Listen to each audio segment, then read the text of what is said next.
तो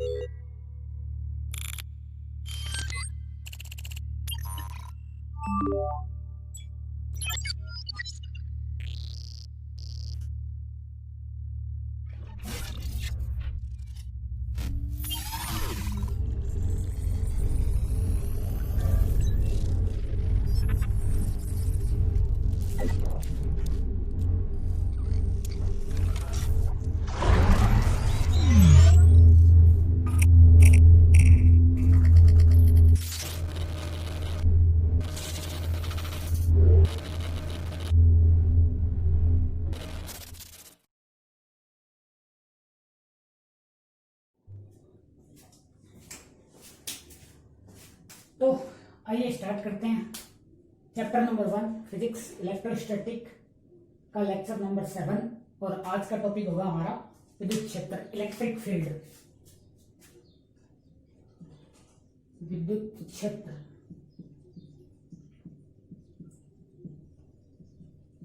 electric field आसान है, कोई ऐसी बड़ी बात नहीं है इसके अंदर। विद्युत क्षेत्र, विद्युत क्षेत्र क्या होता है? विद्युत क्षेत्र का मतलब, क्षेत्र क्या होता है? इलाका। विद्युत क्षेत्र का मतलब क्या है कि किसी आवेश के आसपास का वह स्थान जहां किसी अन्य आवेश को लाने पर वह बल का अनुभव करे, वह क्षेत्र क्या कहलाता है? विद्युत क्षेत्र। जैसे मान लो मेरे पास ये कोई क्यू आवेश है, इसके आसपास कुछ ऐसा स्थान होगा जहां पर मान लो मैं कोई दूसरा आवेश क्यू नॉट लेके आता हूं।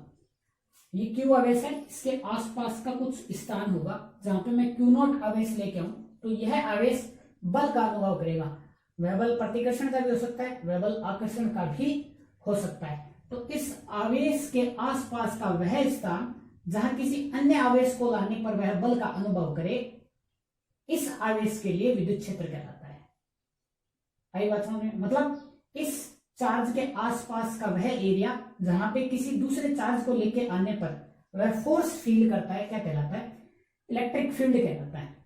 ठीक है, अब इसे क्या बोलते हैं? इससे बोलते हैं स्रोत आवेश। स्रोत आवेश मतलब सोर्स चार्ज। इसको क्या बोलते हैं? परीक्षण आवेश, मतलब टेस्ट चार्ज। तो स्रोत, हम परिभाषा क्या लिखेंगे? किसी स्रोत आवेश के आसपास का वह स्थान जहां परीक्षण आवेश को लाने पर वह बल अनुभव करे, विद्युत क्षेत्र कहलाता है। आई बात समझ में? विद्युत क्षेत्र पढ़ लिया कि किसी स्रोत आवेश के आसपास का वह स्थान जहां किसी परीक्षण आवेश को लाने पर वह बल का अनुभव करता है, स्रोत क्या कहलाता है? विद्युत क्षेत्र, इलेक्ट्रिक फील्ड कहलाता है। अब बात करेंगे विद्युत क्षेत्र की तीव्रता। देखो, इसको नोट कर लीजिए वीडियो को पॉज करके, और उसके बाद चलते हैं विद्युत क्षेत्र की तीव्रता।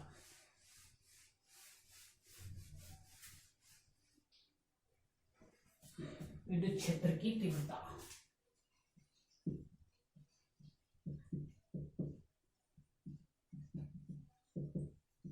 इंटेंसिटी ऑफ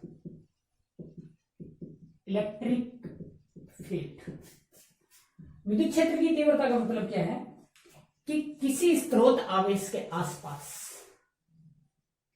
किसी इकाई धनावेश को लाने पर, किसी स्रोत आवेश, मान लो मेरे पास कोई स्रोत आवेश है Q, उसके आसपास मैं कोई इकाई धनावेश, इकाई आवेश लेके आता हूं, Q not equal to 1 coulomb. भाई कोई स्रोत आवेश है मेरे पास Q, उसके पास मैं कोई इकाई धनावेश या इकाई आवेश लेके आता हूं तो वह कितना बल अनुभव करता है, उसे हम क्या कहते हैं, विद्युत क्षेत्र की तीव्रता। आई बात समझ में? मतलब E इजिकल टू एफ बट्टा क्यू नॉट। यदि क्यू नॉट इजिकल टू 1 तो E इजिकल टू एफ। किसी स्रोत आवेश के आसपास यदि किसी इकाई आवेश को लेकर आए तो वह इकाई आवेश कितने बल का अनुभव करेगा, वह क्या कहलाता है, विद्युत क्षेत्र की तीव्रता। या फिर हम ऐसे कह सकते हैं किसी सोर्स चार्ज के आसपास यदि हम किसी यूनिट चार्ज को लेके आए तो वह यूनिट चार्ज कितना फोर्स फील करेगा, वह क्या कहलाता है, इलेक्ट्रिक फील्ड इंटेंसिटी या इंटेंसिटी ऑफ इलेक्ट्रिक फील्ड। तो परिभाषा क्या हो जाएगी, किसी स्रोत आवेश के आसपास किसी इकाई आवेश को लाने पर वह कितना बल अनुभव करता है, उसे क्या कहते हैं, विद्युत क्षेत्र की तीव्रता या इलेक्ट्रिक फील्ड इंटेंसिटी। आई बात समझ में? अब इसका मात्रक क्या हो जाएगा भाई, मात्रक क्या हो जाएगा, न्यूटन प्रति कूलम। एक मात्रक और होगा इसका भी, वो आगे बताएंगे कि वो कैसे हुआ, वोल्ट पर मीटर। और ये बहुत इंपॉर्टेंट चीज है, वोल्ट पर मीटर, क्योंकि 2018 के अंदर क्वेश्चन आया हुआ है। ऐसी भौतिक राशि बताइए जिसका मात्रक वोल्ट प्रति मीटर है और वह सदिश है। तो विद्युत क्षेत्र सदिश राशि है जिसका मात्रक वोल्ट प्रति मीटर है। और एक छठे चैप्टर के अंदर आपको चीज बताएंगे, क्या आएगी, विभव प्रवणता। विभव प्रवणता के उसका भी मात्रक होगा वोल्ट पर मीटर, पर वह अदिश राशि होगी।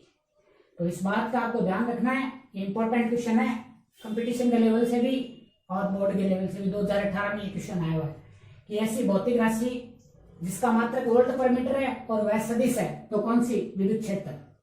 ऐसी भौतिक राशि जिसका मात्रक वोल्ट पर मीटर है और वह अदिश है, कौन सी, विभव प्रवणता। तो इस चीज का विशेष ध्यान रखना है। इसके दो मात्रक है, न्यूटन पर कूलम और वोल्ट पर मीटर। अब इसकी विमा,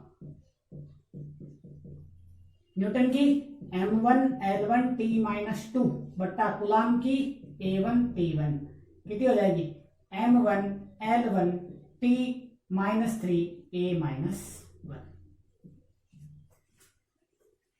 तो ये हुई आपके विद्युत क्षेत्र की तीव्रता।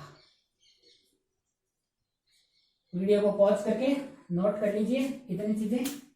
अगला टॉपिक चलेंगे, किसी बिंदु आवेश के कारण विद्युत क्षेत्र की तीव्रता कितनी होगी, उसके ऊपर डिस्कस करेंगे।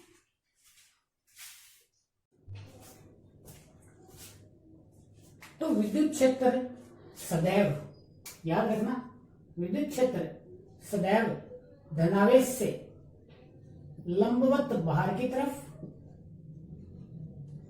तथा ऋणावेश से लंबवत अंदर की तरफ होता है।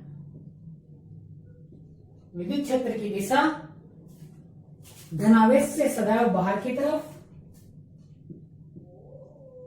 विद्युत क्षेत्र की दिशा, इन बातों को लिख ले भाई, याद भी रखना इनको, धनावेश से सदैव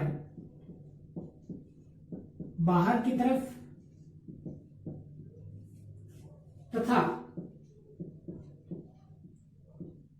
ऋणावेश में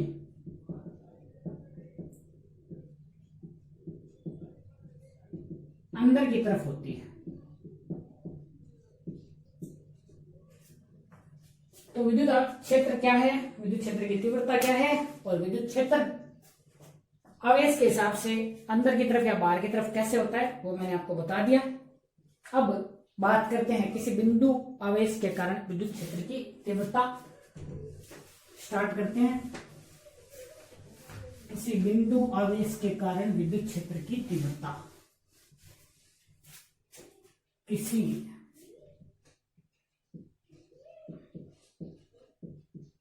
बिंदु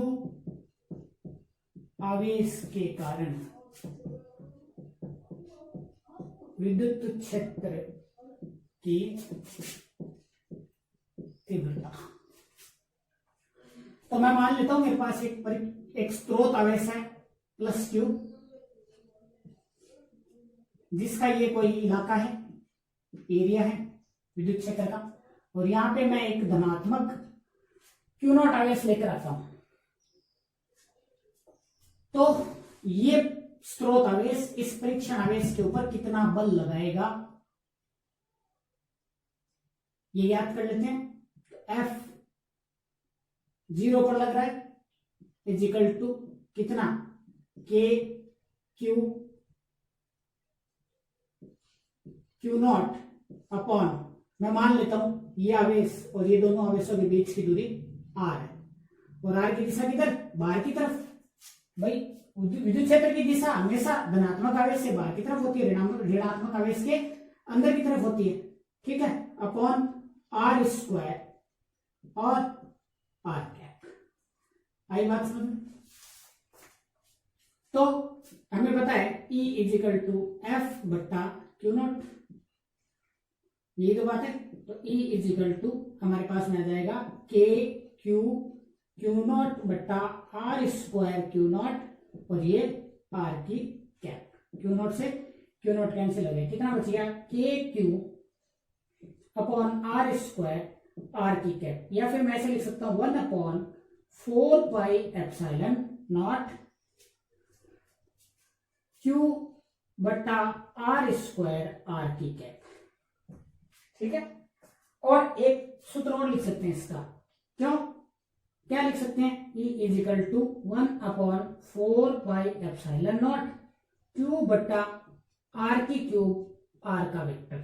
क्यों, हमें पता है R की cap equal to R vector बट्टा मॉड्यूलस ऑफ R। इकाई सदिश बराबर सदिश बटा सदिश का परिमाण, यही तो बात है। अब यदि हमारे पास में आवेश ऋणात्मक हो, यहां क्या बात की थी, जब आवेश धनात्मक है, ये बात हो गई। अब बात करेंगे जब आवेश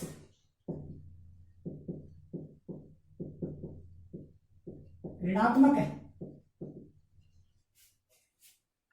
जब आवेश ऋणात्मक है तो ये लो माइनस का क्यू, ये आ गया मेरे पास स्रोत आवेश, सोर्स चार्ज, और ये इसके आसपास का इलाका, और ये आ गया मेरे पास में क्यू नॉट परीक्षण आवेश, और इनके बीच की डिस्टेंस ले लेता हूं मैं R। अब अब विद्युत क्षेत्र की तीव्रता किधर, अंदर की तरफ। आई बात समझ में, विद्युत क्षेत्र की तीव्रता किधर, अंदर की तरफ। तो F इजिकल टू मेरे पास कितना आ जाएगा, K माइनस का क्यू नॉट बट्टा R square R vector, R cap, sorry. आई बात समझ में, ठीक है। तो E इजिकल टू मेरे पास क्या आ जाएगा, F बट्टा क्यू नॉट, F बट्टा क्यू नॉट, कितना आ जाएगा हमारे पास में, K क्यू नॉट, और इसको ऐसे लिख देता हूं माइनस का R की कैप, कोई फर्क नहीं पड़ेगा, इस माइनस के चिन्ह को आगे ले लिया हमने, बड़ा R स्क्वायर क्यू नॉट से क्यू नॉट कैंसिल हो गया, कितना बच गया, K Q upon R square और माइनस R की कैप। इसको हम ऐसे ले सकते हैं 1 upon 4 pi epsilon not Q upon R की क्यूब R वेक्टर, वो भी माइनस का R वेक्टर। आई बात समझ। अब एक चीज देखने लायक है कि हम यूज ले रहे हैं एप्सिलॉन नॉट, और एप्सिलॉन नॉट यूज ले रहे हैं, इसका मतलब क्या है कि हमने ये सारा काम निर्वात के लिए किया है। मान लो हमें कोई माध्यम दिया हो,